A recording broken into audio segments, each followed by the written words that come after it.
오늘 우리에게 주시는 하나님의 말씀은 여호수아 8장 30절에서 35절의 말씀입니다. 그 뒤에 여호수아는 에발산 위에 주 이스라엘의 하나님을 섬기려고 제단을 쌓았다.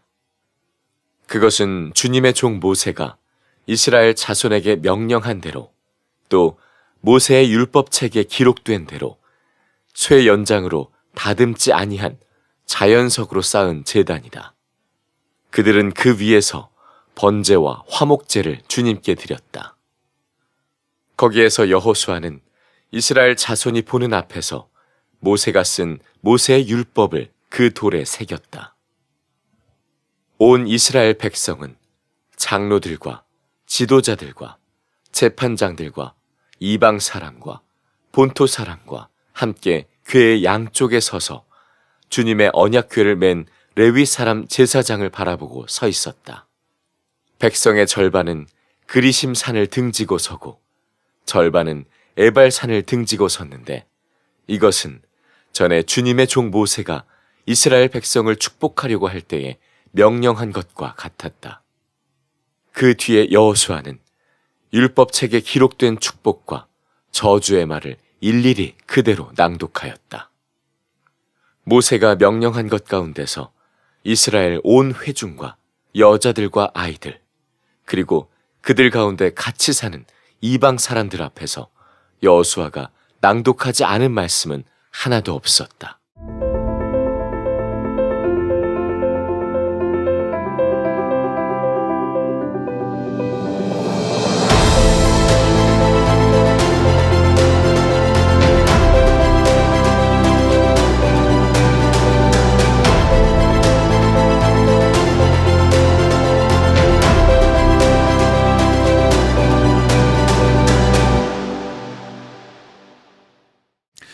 손흥민 축구선수 아마 다 아실 겁니다. 그의 아버지 손웅정 선생님께서 쓰신 책이 있습니다. 모든 것은 기본에서 시작한다.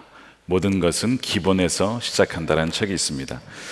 그분이 현역 시절에 측면 공격수로 프로축구 선수로 뛰었던 분이십니다.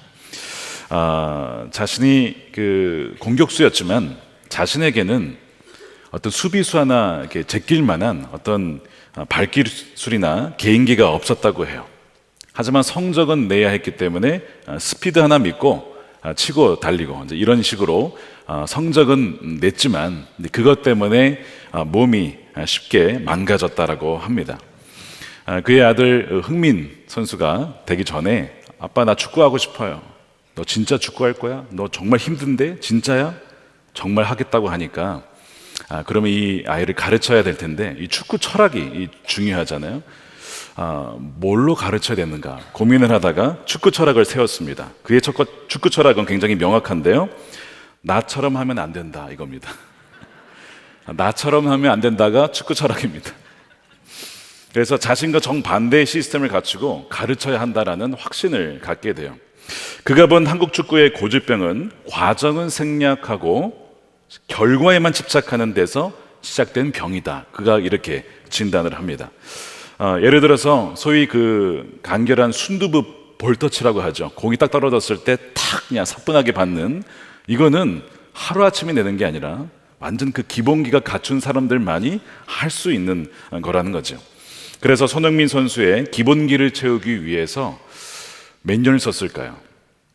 어떤 사람들은 한 6개월이면 한다 하지만 1년이면 한다 하지만 여러분 아닙니다. 7년 걸렸다고 해요. 7년. 기본기에 7년.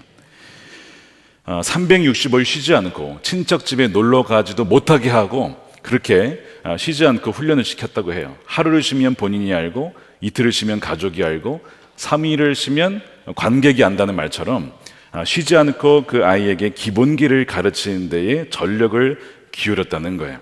그가 이런 고백을 합니다. 나는 농부의 마음이다. 365일 파종한다. 하루라도 손을 놓으면 열매를 거두기 어렵다. 농부가 씨를 뿌린다고 해도 열매를 맺는 건 아닙니다. 날씨가 되어야 돼요. 비가 내려야 열매를 맺을 수 있죠. 반대로 아무리 비가 내려도 씨를 뿌리지 않고 개간을 하지 않으면 열매가 맺혀지지 않아요. 그러니까 성경의 원리는 심은 대로 거두는 거예요. 그 사람이 무엇을 심었느냐에 따라서 열매가 달라지죠. 이 손흥민 선수가 2010년 분데스리가 데뷔를 하고 첫 골을 넣었을 때 뉴스에 난리가 났답니다.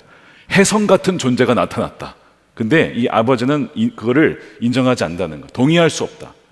어느 분야든 혜성처럼 나타난 사람은 없다는 거예요. 보이지 않았을 뿐 오랜 시간을 준비하고 기본기를 갖추었다가 그때에 단지 발현된 것 뿐이지 갑자기 혜성이 될 수 있냐? 그렇지 않다라고 말씀을 해요.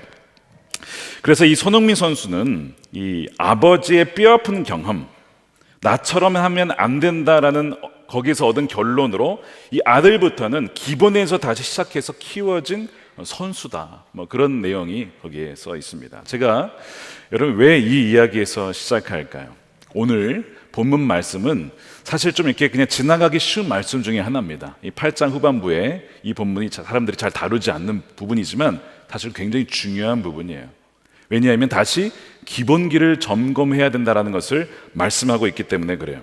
지금 여호수아와 이스라엘은 3전 2승 1패입니다. 여러분 꽤 괜찮습니다. 이 정도면 예선 통과합니다.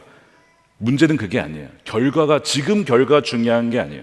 기본기가 되었느냐, 이걸 점검하지 않으면 분명 나중에 여정을 가다가 중간에 무너집니다. 그래서 이쯤 다시 기본기를 점검해야 된다는 것이 오늘 본문 말씀이에요. 그것이 뭐냐면 하나님과의 언약을 다시 되새기고 갱신하는 과정을 갖는 것이죠. 그래서 에발산에 제단을 쌓고 거기에 하나님께 예배를 드리고 이제 거기에 돌을 세운 것에다가 말씀을 새기는 일을 하게 되는데, 이것은 여호수아의 아이디어가 아닙니다. 하나님이 모세를 통해서 이미 주셨던 말씀이에요. 자, 신명기 27장 4절 말씀이 이렇게 되어 있습니다. 이제 모세가 했단 말이죠. 당신들이 요단강을 건너거든 내가 오늘 당신들에게 명한 대로 이 돌들을 에발산에 세우고 그 위에 석회를 바르십시오. 또 거기에서 주 당신들의 하나님께 드리는 제단을 만들되 쇠 연장으로 다듬지 않은 자연석으로 제단을 만드십시오. 8절에 당신들은 이 돌들 위에 이 모든 율법의 말씀을 분명하게 기록하십시오 라고 명령을 내립니다. 자, 그래서 이제 아이성 그 전투 이긴 다음에 이동을 해서 세겜이라는 곳에 가요. 이 세겜을 중심으로 여러분 북쪽은 에발산이고 남쪽은 그리심산입니다. 이 세겜이 어떤 곳이냐? 세겜은 아브라함이 가나안 땅에 처음 와서 제단을 쌓았던 곳이 바로 세겜입니다. 나중에 야곱이 이 세겜의 땅을 사게 되죠. 굉장히 의미가 있는 바로 곳이에요. 그래서 이 세겜을 중심으로 산이 나눠져 있는데 이 에발산에 사람의 손을 거치지 않은 자연석으로 제단을 쌓고 예배를 드리는데 번제와 화목제를 드려요. 번제는 죄사함이거든요. 그러니까 아간과 이스라엘이 사실 범죄한 것이죠. 그것을 다시 한번 주님께 회개하며 제사를 드림으로써 우리 저를 용서해 주십시오라고 이제 예배를 드리는 것이고, 두 번째는 화목제는 이 감사제라고 하죠. 화목제는 우리가 범죄했음에도 불구하고 하나님이 우리를 버리지 않고 우리를 그 하나님의 자비하심으로 인자하심으로 용서해 주시고 품어주심에 감사합니다라고 드리는 것이 이 화목제입니다. 그래서 번제와 화목제를 드려요. 이제 이것이 하나님께 드리는 예배입니다.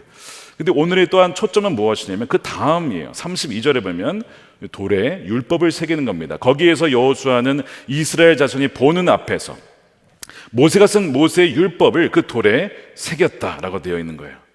자, 고대 중동에 어떤 문화가 있었냐면 왕이 전쟁을 치른 다음에 승리를 하면은 돌을 세운 다음에 석회를 바른 다음에 거기에 왕의 행적과 왕의 위대함을 새깁니다. 그것이 고대 근동의 문화였어요. 일반적인 관례였습니다.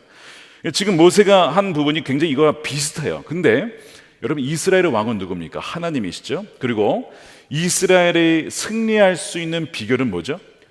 왕의 리더십이 아닙니다. 군사의 강력함이 아니에요. 이스라엘이 승리할 수 있는 유일한 길은 뭐냐면 주의 말씀을 기억하고 그 말씀 그대로 순종할 때만 승리합니다. 이게 여러분 기본이거든요. 기본이에요. 그래서 여러분 기억나시죠? 여호수아 1장 7절 8절 말씀 보세요. 오직 너는 크게 용기를 내어 나의 종 모세가 너에게 지시한 모든 율법을 어떻게 하라고요? 다 지키고 치우치지 않게 해라. 그러면 너가 어디를 가든지 너는 형통할 거야, 성공할 거야 라고 말씀하십니다. 8절에 이 율법적인 말씀을 늘 읽고 밤낮으로 그것을 공부하고 묵상해서 이 율법책에 쓰여진 대로 모든 것을 성심껏 실천해라. 자, 여기서 말하는 율법책은 사실 모세오경, 창세기, 출애굽기, 레위기, 민수기, 신명기 말씀이지만 하나님의 말씀을 통틀어 말씀하는 거죠. 그러면 내가 가는 길이 순조로울 것이며 너가 형통할 거야. 너가 성공할 거야. 자, 이것이 이미 이제 가나안 땅 들어가기 전에 말씀하셨던 약속의 말씀이고 형통의 비결입니다. 지금 이 산에서 다시 이거를 점검해 보라는 거예요. 여러분 왜 그런지 아십니까? 이승일패 나쁘지 않지만 기본기가 흔들려 있다는 것입니다.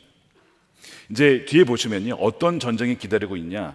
지금까지 거쳤던 전쟁은 비교가 안 돼요. 여리고성 아무것도, 아이성 아무것도 아니에요. 왜냐하면 가나안 족속들이 하나가 아니라 연합을 해서 대항을 합니다.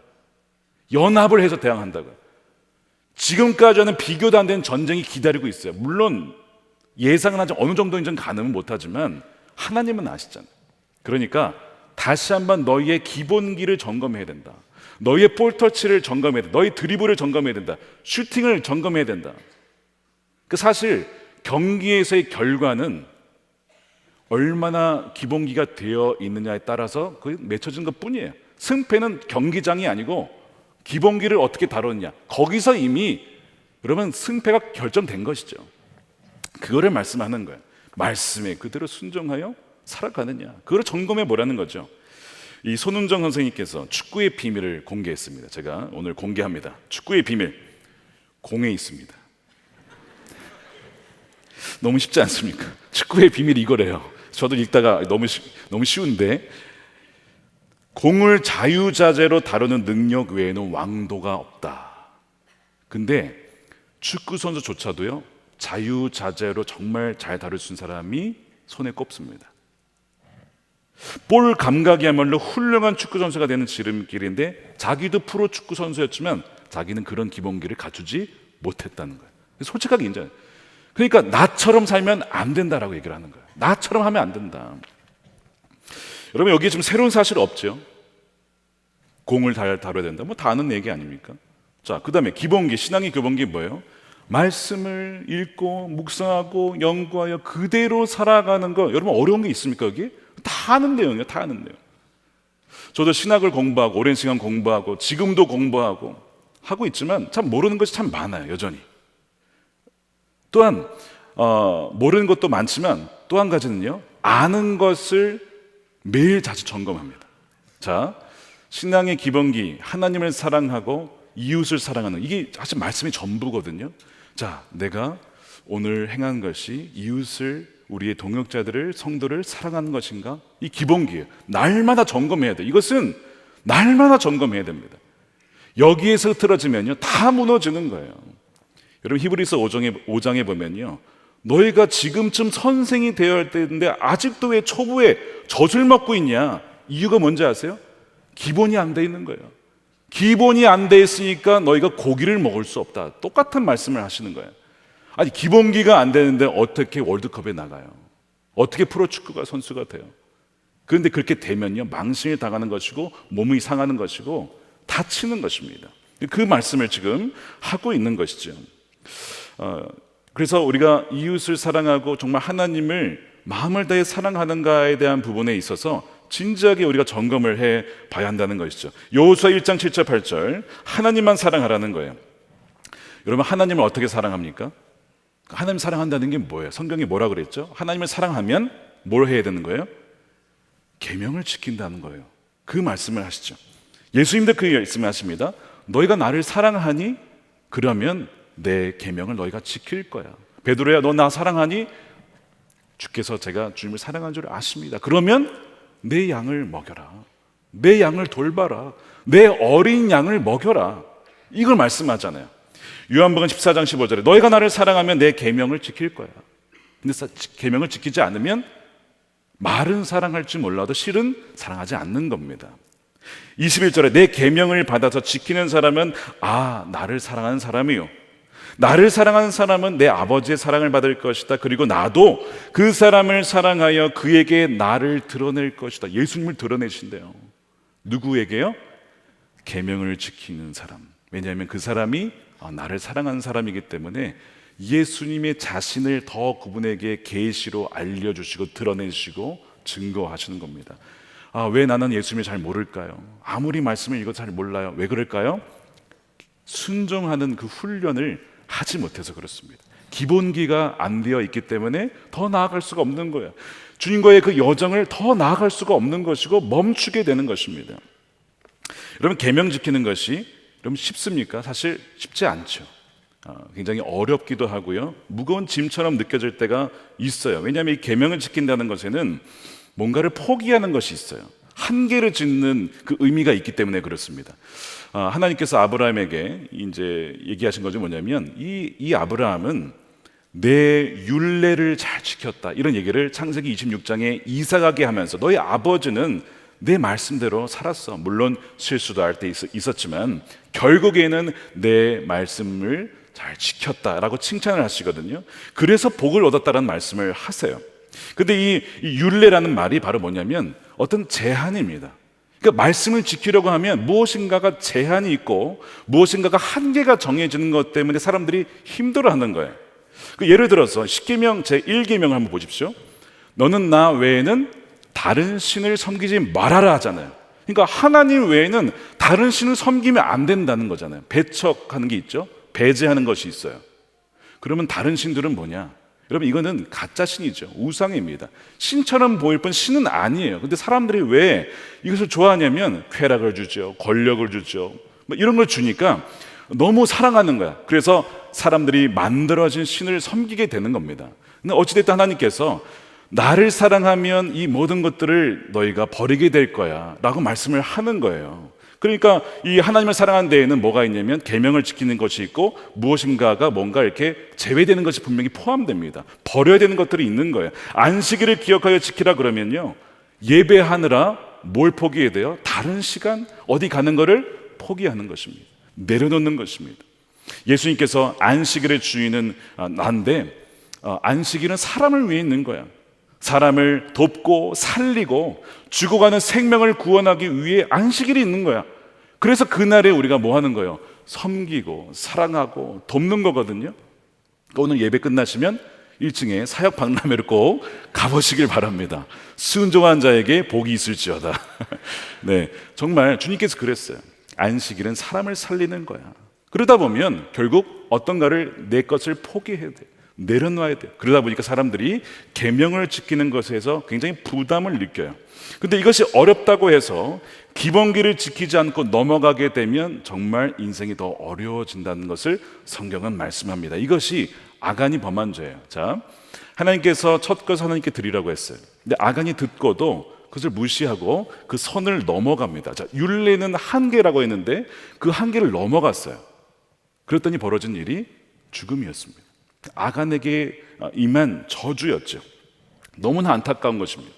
신알에서 만들어진 그 외투를 보고 마음이 빼앗긴 거예요. 금덩이, 은덩이 마음을 빼앗겼습니다. 누구라도 그렇지 않겠습니까? 보면 보고 또 보고 묵상하면 그것이 우리 마음을 확 사로잡아요. 그래서 거기 나도 모르게 확 넘어가게 되는 거예요. 그러니까 무엇을 보고 묵상하느냐가 너무 중요한 것이죠. 결과는 죽음이었습니다. 여러분, 자동차에서 중요한 것이 뭘까요? 어떤 분은 이런 질문을 드리면요, 온열 시트가 꼭 있어야 된다, 이런 분이 있겠어요. 전문 용어로 엉덩이를 뜨뜻하게 해준 것이 자동차에는 꼭 있어야 된다, 이렇게 주장하시는 분이 있어요. 저는 리스펙트, 존중합니다. 워낙 추위를 많이 타니까 있어야죠.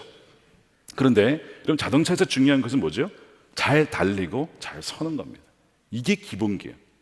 자동차는 이게 되어야 됩니다. 이게 안 되고 온열 시트만 된다. 겨울철에 그럼 춥다고 차에 들어가서 앉아 있겠습니까? 차가 움직이지 못하면 아무 소용이 없는 것이죠. 지난주에 안타까운 사고가 있었어요. 뉴스에 제가 봤는데요, 어떤 분이 한 70대 초중반 되시는 부부가 운전을 하다가 차가 고속도로에 쓴 겁니다. 굉장히 위험한 상황이 발생한 거예요. 판단을 잘해야 됩니다. 남편이 이렇게 판단을 했어요. 지금 차가 다니니까 나가면 위험하니까 당신은 여기에 있어. 내가 뒤에 가서 수신호로 해서 차를 다른 데를 보내고 빨리 이제 레카가 와서 가져갈 수 있도록 시간을 벌어볼게. 그리고 이제 아내는 차에 두고 자기는 뒤에 가서 뒤 차들이 이제 다 사고 났으니까 보내라고. 그러니까 차들이 다 빠지잖아요. 그러고 있었는데 트럭이 빠른 속도로 오고 있었어요. 아마 보긴 봤을 거예요. 속도가 너무 빨랐기 때문에 브레이크를 밟았지만 그대로 그 차를 들이받습니다. 남편은 다행히 피했어요. 그리고 그 피했지만 그 차를 받는 장면을 봅니다. 아내가 죽어요. 아내가 죽는 그 모습을 보았던 남편의 마음은 얼마나 아팠을까. 그 사고를 이제 누구 탓이냐 뭐 이렇게 이제 하다가 이렇게 일단은 지금 이렇게 나왔어요. 트럭 운전수가 60, 그 남편이 40이래요.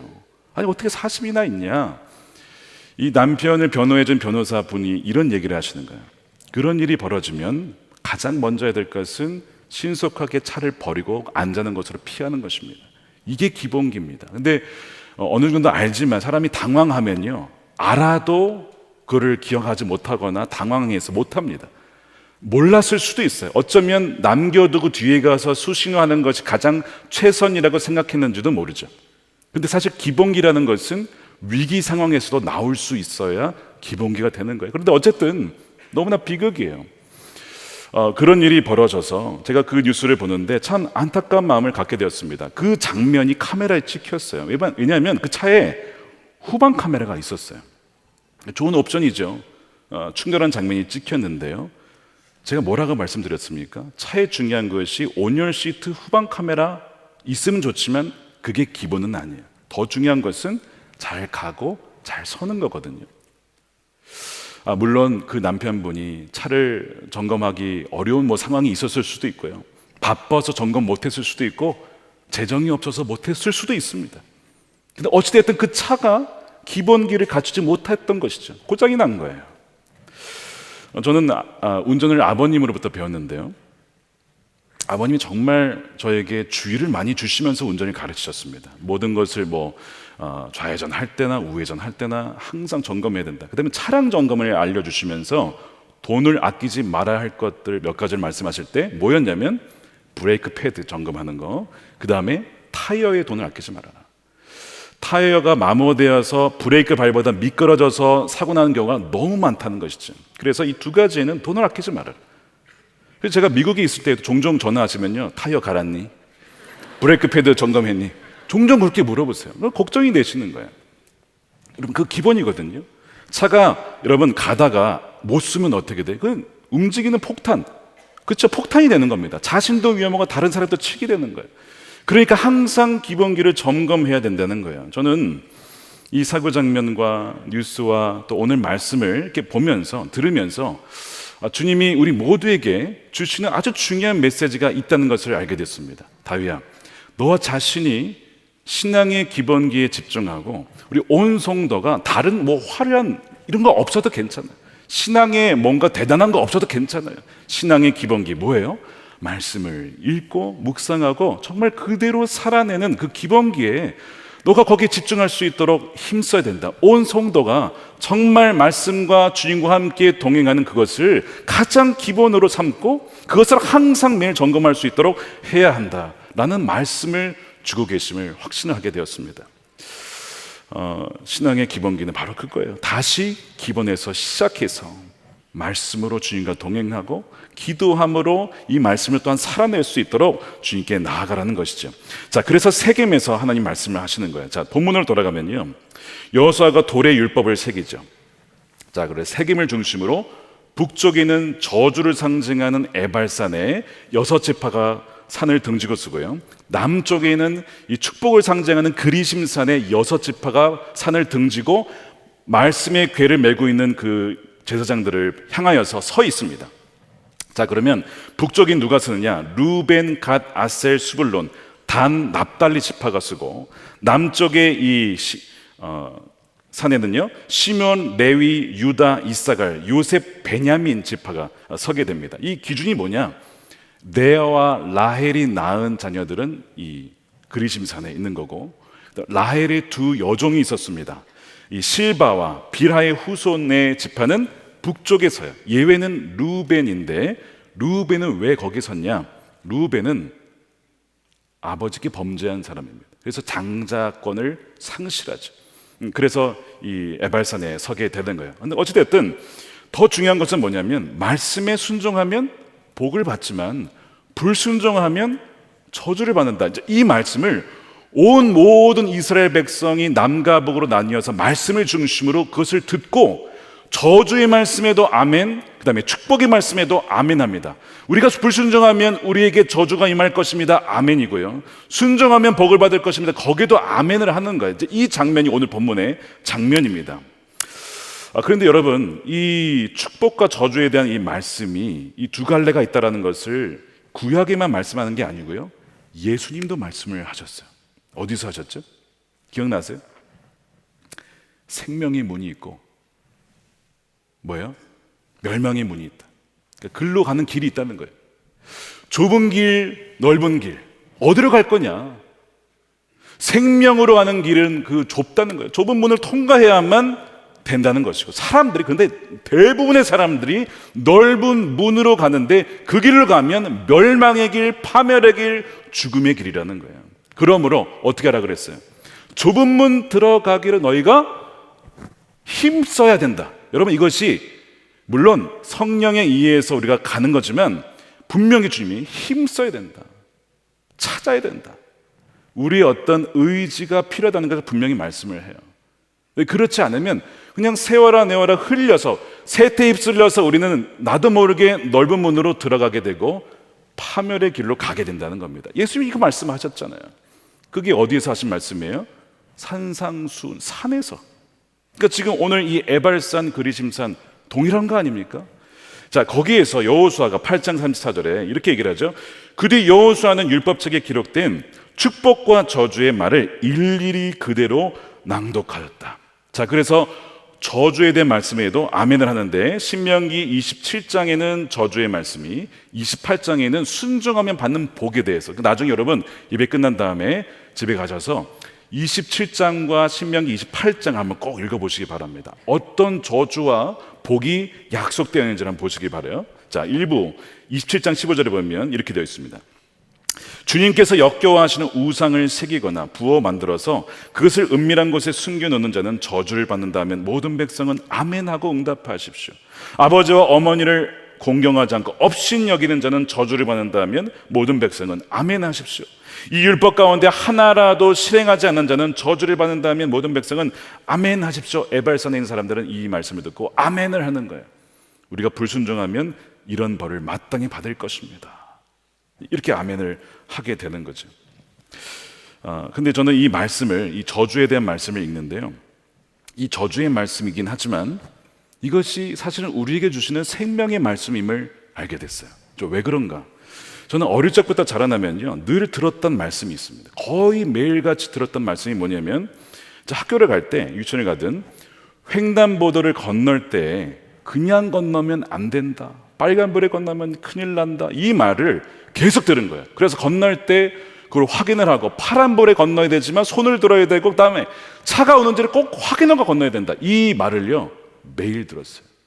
저는 왜 부모님이 이 말씀을 그렇게 할까? 저는 어렸을 때부터, 제가 기억이 나는 때부터 거의 중학교 갈 때까지 이 얘기를 매일같이 들은 거예요. 좀 너무 심하다, 이제 알아듣는다고, 안다고요 저도 이제. 그래도 계속 말씀을 하시는데 나중에 왜 그렇게 하신지 알았어요.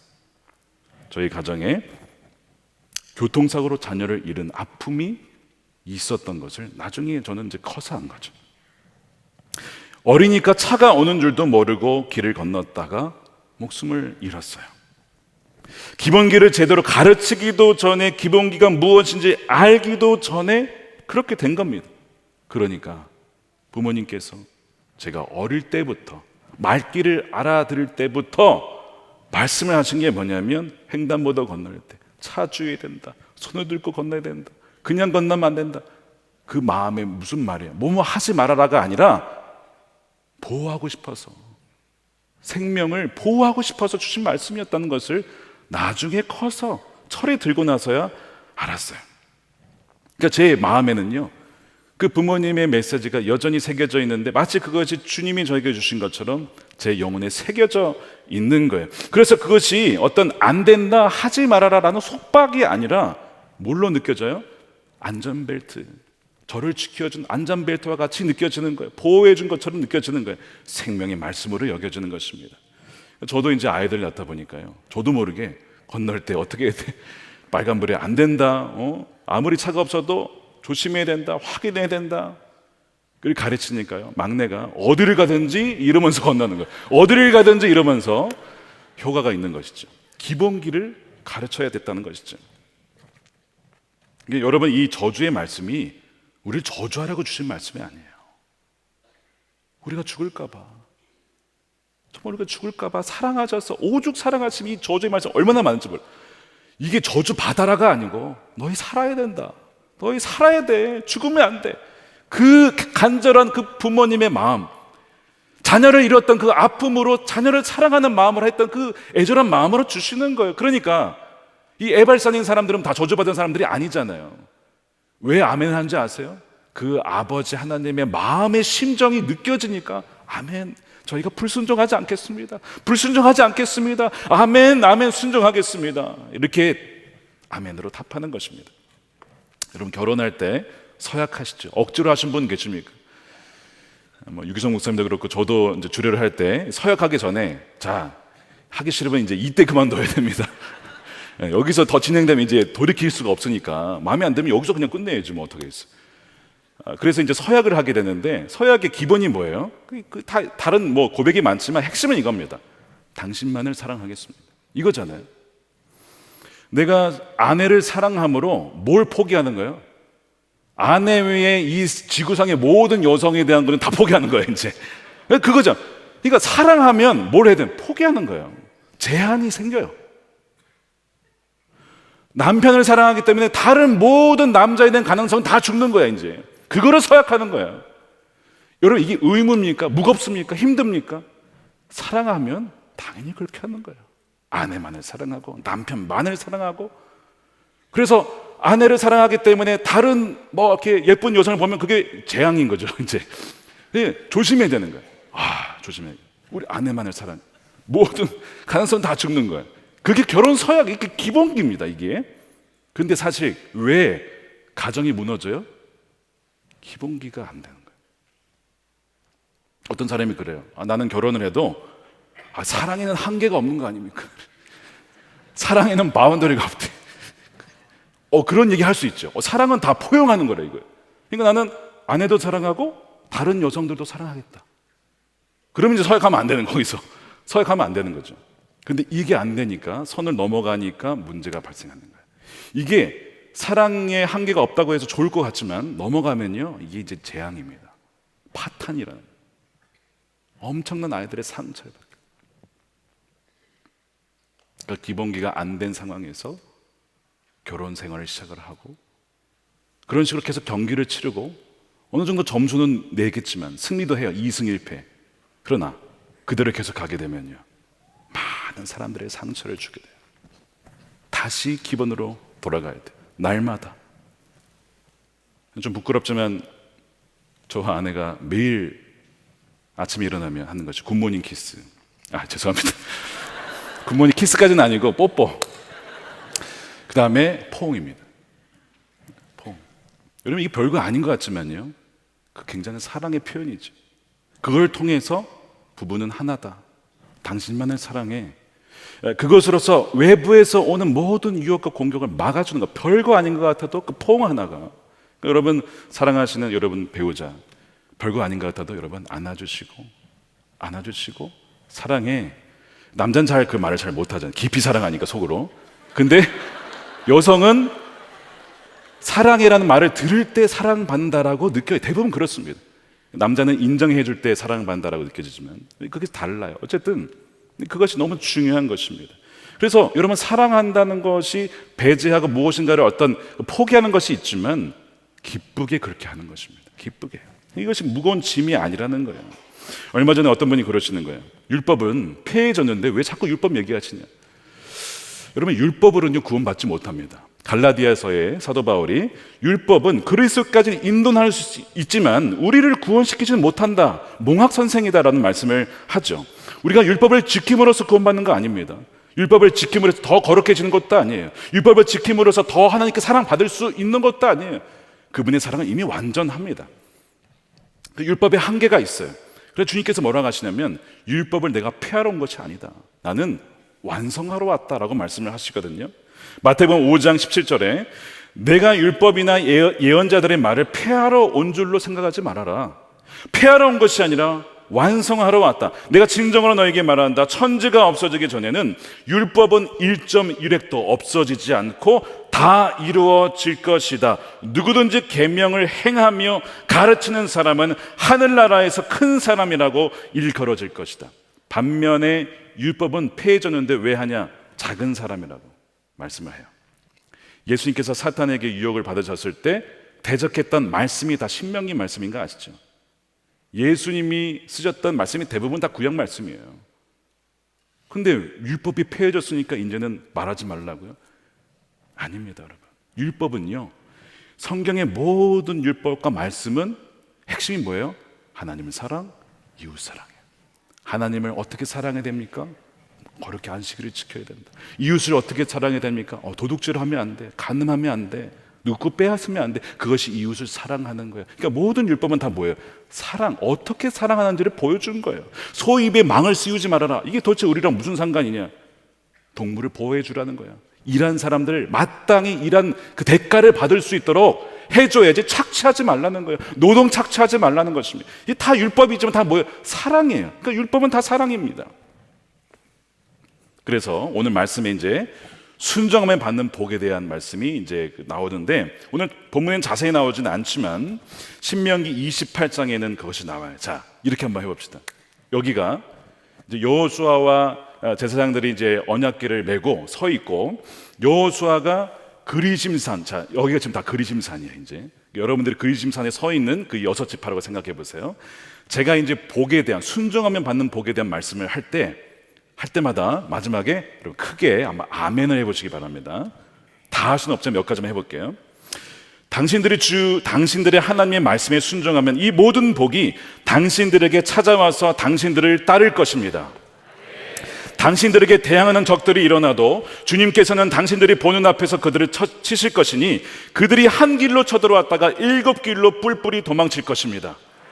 주님께서 명하셔서 당신들의 창고와 당신들의 손으로 하는 모든 일에 복이 넘치게 하실 것입니다. 그리하여 주 당신들의 하나님이 당신들에게 주시는 땅에서 당신들에게 복을 주실 것입니다. 그리심산에서 6지파 온 이스라엘 백성들이 아멘, 아멘, 아멘. 복을 받기 위해서가 아니라 그저 하나님이시기 때문에, 하나님의 말씀이기 때문에 순종하겠다는 그런 고백을 하는 거예요. 근데 여기에 34절에 보면 누가 포함되어 있느냐? 여자들과 아이들, 즉 다음 세대가 포함되어 있어요. 다음 세대 아이들의 그 어린 목소리로 아멘, 아멘, 상상이 됐어요. 아이들에게도 말씀을 가르치고 온 회중이 공동체 성경 읽기를 하는 것이죠. 그리고 아이들도 거기에 아멘을 하고 있는 거예요. 왜 그렇죠? 다음 세대가 너무 중요하니까. 우리 세대만 그렇게 될 것이 아니라 다음 세대에도 이 유산을 물려줘야 되니까 여호수아는 그 다음 세대 앞에서도 저주와 또한 축복의 말씀을 하면서 이 약속을 들려줬던 것입니다. 신앙의 기본기를 어릴 적부터 갖춰줘야 되기 때문에 그런 거예요. 요즘에 사순절이라 매일 가정 예배를 드리고 있어요. 저희도 매일은 원래 못했는데 사순절이기 때문에 더욱 지금 하고 있습니다. 생각해 보니까요, 때가 되면 아이들이 가정의 둥지를 떠날 때가 오죠. 이미 떠나신 분들도 계실 거고 아직 있는 분들도 있을 거예요. 저희 첫째가 이제 2년 반이면 대학을 갑니다. 얼마 안 남았더라고요. 우리 가정에 있을 수 있는 시간이 얼마 안 남았어요. 시간이 많을 줄 알았는데 많지 않아요. 이런 생각이 드는 거예요. 대학에 들어가면, 사회 가면 이 아이가 바벨론과 같은 세상에서 견뎌낼 수 있을까? 다니엘이 어린 시절에 바벨론에 갔지만 거기에서 정말 신실하게 지켜냈는데 정말 이 아이가 그렇게 준비가 됐을까? 제게 확신이 없었어요.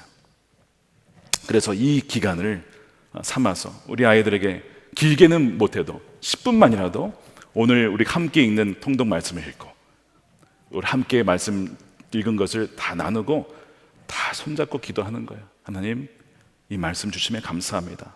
이 말씀대로 살아갈 수 있는 힘은 우리에게는 없지만 성령께서 살아갈 수 있도록 힘을 주십시오. 우리 아이들 가는 곳마다, 학교에서, 교회에서, 가정에서 만난 모든 곳에 하나님이 항상 동행하여 주시고 인도하여 주옵소서.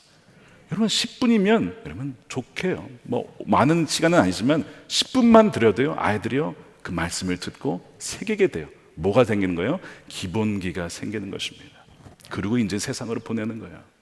그러면 다니엘이 비록 어릴 적에 바벨론에 갔지만 그의 그 어릴 적 기본기가 탄탄하니까 핍박이 와도 하루에 3번 굴하지 아니하고 하나님께 예배하고 기도하고 나아가잖아요.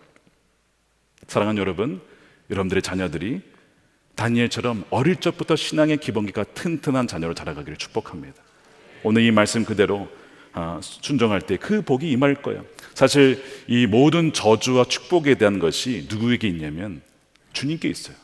주님이요, 우리가 받아야 될 모든 저주를 어디에서 받으셨어요? 십자가에서 다 받으셨어요. 우리는 이 말씀을 100%다 살아내질 못해요.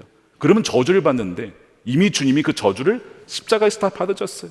너가 넘어지지 쓰러지지 괜찮아, 다시 일어나 회개하고 나한테 오면 내가 너 그 저주를 내가 다 치렀어. 그리고 너에게 주어진 그 모든 신령한 복은 다 내 안에 있어. 자, 여러분 보십시오. 에베소 1장 3절 말씀을 읽고 우리 마칠 텐데 우리 함께 읽어보겠습니다. 시작. 우리 주 예수 그리스도의 아버지이신 하나님을 찬양합시다. 하나님께서는 그리스도 안에서 하늘에 속한 온갖 신령한 복을 우리에게 주셨습니다. 어디 안에 있다고요? 그리스도 안에. 주님 안에 머물러 있으면 충분한 거예요. 그러면 되는 거예요.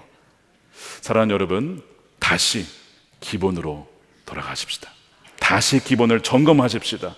그래요, 말씀을 읽고 묵상하고 순종함으로 날마다 주님과 동행하는 진정한 그 복을 누리는 여러분들의 삶과 여러분들의 자녀들이 되시기를 주님의 이름으로 축원드립니다. 함께 기도하겠습니다. 기도할 때 주님, 기본으로 다시 돌아갑니다. 신앙의 어떤 화려한 업적이나 대단한 거 여러분 다 모세나 여호수아나 그렇게 살아야 되는 게 아니에요. 이삭처럼 평범한 사람도 있어요. 근데 하나님은 내가 이삭이 하나님이야 라고 자랑하셨죠. 여러분, 우리가 신앙의 기본기를 다시 한번 점검하면서 또한 우리만이 아니라 우리 자녀들, 아직 우리의 가정의 둥지 안에 있는 머물러 있는 아이들에게 우리 신앙의 기본기를 우리 전수해 주기를 원합니다. 그리하여 오늘 약속하신 이 놀라운 축복의 메시지, 이 복이 우리 가정에, 우리 자녀들에게 흘러가게 하시고, 이 가정, 우리 또한 우리 교회 전체에 흘러가고, 우리 교회만이 아니라 이 지역과 한국 교회와 한국 사회와 열방으로 흘러가는 정말 복이 있는 우물과 같은 교회가 되게 하여 주옵소서. 우리 함께 통성으로 기도하겠습니다. 하나님 감사합니다. 주님, 우리는 오늘 말씀 그대로 아버지 우리에게 하신 것처럼 깨닫게 하여 주시고, 주님 우리에게 아버지 말씀해 주시면 감사합니다. 하나님 어느 하나 버리지 아니하고 사랑하는 그 마음으로 섬기게 하여 주시고, 하나님 주여 사랑하며 나갈 수 있도록 아버지 인도하여 주시옵시고, 아버지 이끌어 주시옵소서. 아버지 하나님 주여 날마다 말씀하게 주시옵소서. 우리에게 아버지 말씀하신 그대로 결혼을 서로만을 모두 사랑하며 섬기며 나갈 수 있도록 아버지 하나님 인도하여 주시옵소서. 사랑하는 우리 모든 성도들의 삶과 가정과 일터 가운데 하나님의 그 일을 오늘 감당할 수 있도록 인도하여 주옵소서. 주님을 바라보며 나아가는 성도들 되어서 그리스도 안에서 선한된 놀라운 복이 모든 성도들 가운데 임하게 하여 주시옵소서.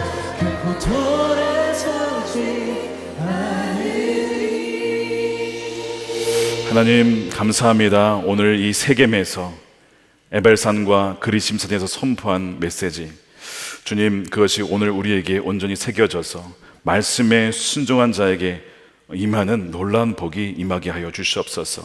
하나님, 주님이 우리와 함께 하시고 우리가 주님과 함께하는 것이 가장 큰 복이라고 하였습니다. 말씀을 주야로 묵상하고 말씀 그대로 순종하고, 하나님 우리 힘으로 할 수 없지만 우리 안에 계신 성령님께서 그 말씀을 살아낼 수 있도록, 그 말씀을 완성할 수 있도록 우리를 인도하여 주시옵시고, 그리하여 가정에서 일터에서 우리가 어느 곳에 있든지 정말 참된 주의 제자다운 삶을 살아갈 수 있도록 하나님 인도하여 주시옵소서. 사랑하는 우리 다음 세대를 축복하며 우리 둥지에서 떠나기 이전에 신앙의 기본기를 전수해 주기를 원합니다. 주여, 우리 사랑하는 우리 부모님들을 통해서 주여 신앙의 기본기가 탄탄히 세워지게 하여 주시고, 그들이 하나님 둥지를 떠나 세상 어느 곳으로 갈 때라도 다니엘처럼 어린 시절부터 신앙의 든든한 기본기의 바탕으로 어떤 풍파에서도 굴하지 아니하고 끝까지 그 중심의 신앙을 지켰던 그 다니엘과 같은 귀한 우리 다음 세대들이 일어나게 하여 주시옵소서. 이 시간에 하나님 귀한 것으로 구별하여 하나님 11조 감사헌금으로 또한 건축헌금과 구제헌금을 주께 올려드립니다.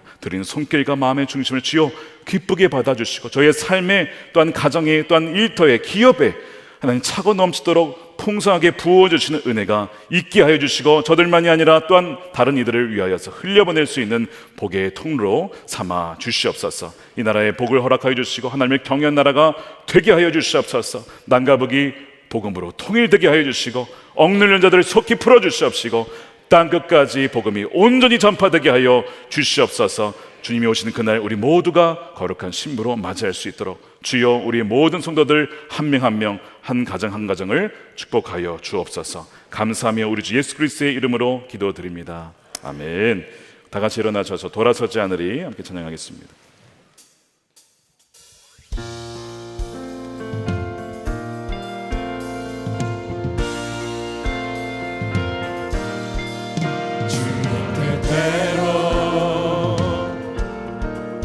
살기로 했네. 주님 뜻대로 살기로 했네. 주님 뜻대로 살기로 했네. 뒤돌아서지 않겠네. 이 세상 사람 날 몰라줘도, 이 세상 사람 날 몰라줘도, 이 세상 사람 날 몰라줘도, 이 세상 사람 날 몰라줘도 뒤돌아서지 않겠네. 뒤돌아서지 않겠네. 뒤돌아서지 않겠네. 두 손 들고 찬양합니다. 어떠한 시련이, 어떠한 시련이 와도 수많은 유혹 속에도 진실하신 주님 약속만 붙들리라.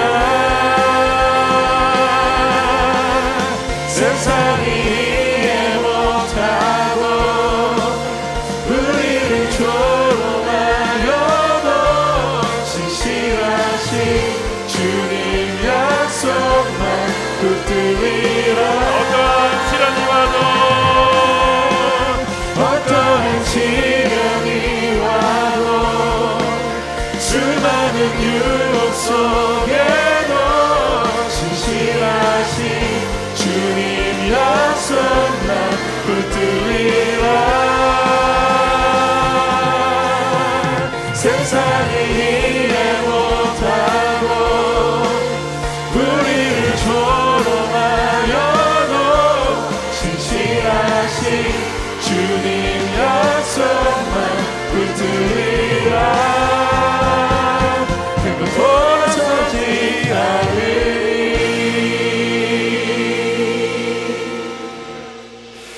이제는 우리의 영원한 왕 되시고 우리의 생명 되신 예수 그리스도의 크신 은혜와 아버지 하나님의 극진하신 사랑하심과 성령님의 감화감동 교통케 하심이 다시 기본으로 돌아가 말씀을 주어로 묵상하고 그대로 순종하며 예수님과 매일매일 동행하기로 다시 한번 결단하는 사랑하는 우리 모든 성도들과 저들의 가정과 일터와 자녀들 가운데 영원히 함께 하시기를 간절히 축원하옵나이다. 아멘.